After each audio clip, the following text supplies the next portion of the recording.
प्रिय भक्तजनों, आपका हमारे चैनल में स्वागत है। आज हम उन सभी को एक ऐसी बात बता रहे हैं जिसको ध्यान में रखने से जीवन का कल्याण हो जाएगा। चैनल को सब्सक्राइब करना ना भूलना।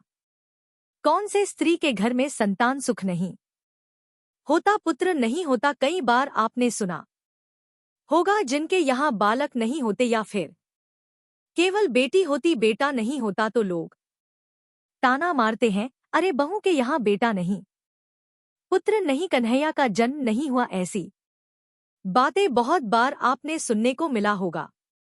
आपने सुना होगा और जिसके यहाँ बालक का जन्म होता है का जन्म होने के बाद लोग बड़े खुश हो जाते हैं। हमारे यहाँ कन्हैया का जन्म हुआ, लेकिन बेटी का जन्म होने पर लोग बातें सुनाते हैं। एक बेटी हुई, दो बेटी हुई, फिर तीसरी बार भी अगर बेटी का जन्म हो जाता है तो उस माँ को सब कोई इतना सुनाते हैं, सुन सुन कर के बड़ी परेशान हो जाती है।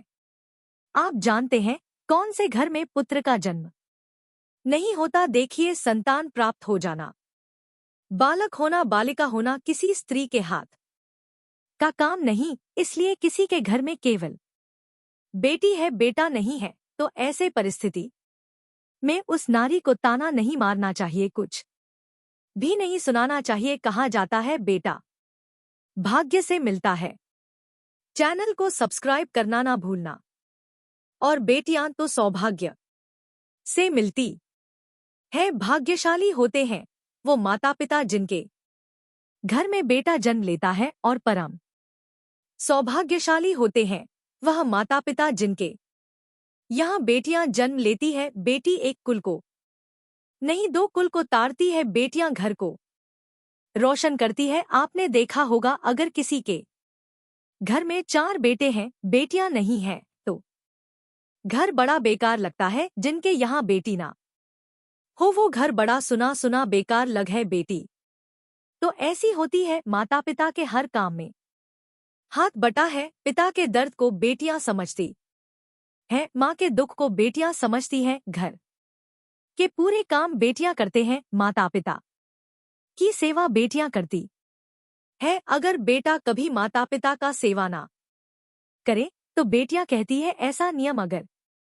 होता तो हम अपने घर में माता पिता को रख करके से करते। इसलिए कभी भी किसी के घर में केवल बेटियां हैं तो उसको कुछ मत सुनाइए।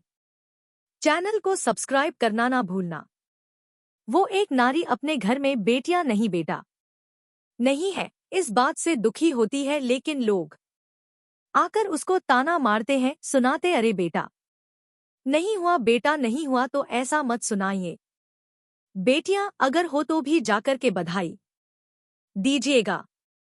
कहा जाता है कि जिसके यहाँ केवल बेटियां होती है, बेटा नहीं होता, जिसके भाग्य में नहीं होता तो उनके घर में बेटा नहीं होता। और कहा गया कि पुत्र पिता के ऋण को चुकाने के लिए आता है। जिनके यहाँ केवल बेटा है ना, आप लोगों के घर में बेटा का जन्म इसलिए हुआ कि पिता के ऋण को चुकाने के लिए बेटा का जन्म होता है, ऐसा कहा जा। और उनके घर में पुत्र सुख नहीं होता जिनके यहाँ पिता पर ऋण नहीं होता। चैनल को सब्सक्राइब करना ना भूलना। तो अगर बेटा नहीं है तो भी आप दुखी मत होइए, आपके घर में ऋण ही नहीं, कर्जा ही नहीं है तो बेटा का जन्म नहीं हुआ। इसलिए बेटा ना होने पर भी दुखी ना हो, भगवत इच्छा समझ करके जो हुआ भगवान की कृपा से हुआ, ऐसा समझ करके भगवत चरण भक्ति करना चाहिए। देखिए, दुनिया में जो रिश्ते होते हैं हमेशा साथ देते नहीं हैं, संतान भी होते हैं तो यह भी सदैव आपका साथ नहीं देंगे। अंत में काम आने वाला तो केवल भगवान का नाम है। इसलिए भक्ति करिए, भजन को बढ़ाइए। अगर आप भक्ति करते हैं, भजन करते हैं, तो यही अंतिम समय तक काम आने वाला है। मरने के बाद भी अगर कुछ काम आता है तो केवल आपके द्वारा किए सत्कर्म और आपके द्वारा किया भजन और भक्ति। प्यार से बोल दीजिए, जय माता दी।